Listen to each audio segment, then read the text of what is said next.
Ito, warning lang sa ating mga palasimba. Sino rito palasimba? Taas ang kamay. Yan. Punong-puno ka ng galit sa puso, magsisimba ka. Alam mo yun yung naging routine mo na lang, naging mechanical mo na lang yung pagsimba, pero may galit ka sa puso. May warning ako sa inyo, tatagalugin ko para mas bumaon.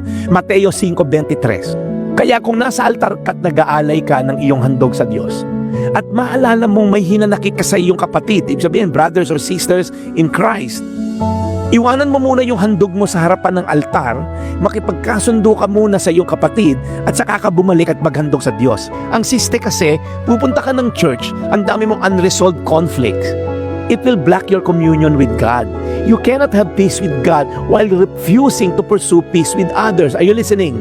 Hindi ka pwedeng makipagkasundo kay Lord, hallelujah, praise the Lord ka rito paglinggo, taas-taas ka ng kamay dito sa online service, and then pero kang galit sa puso niya sa katabi mo. Yan yung naka-duster na blue na katabi mo. You see, forgiveness opens the way to true worship.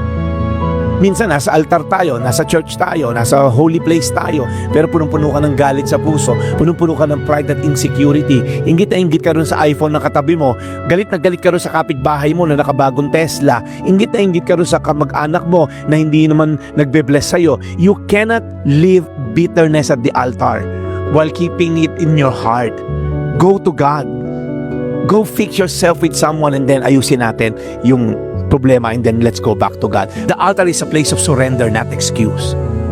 You cannot leave bitterness at the altar while keeping it in your heart.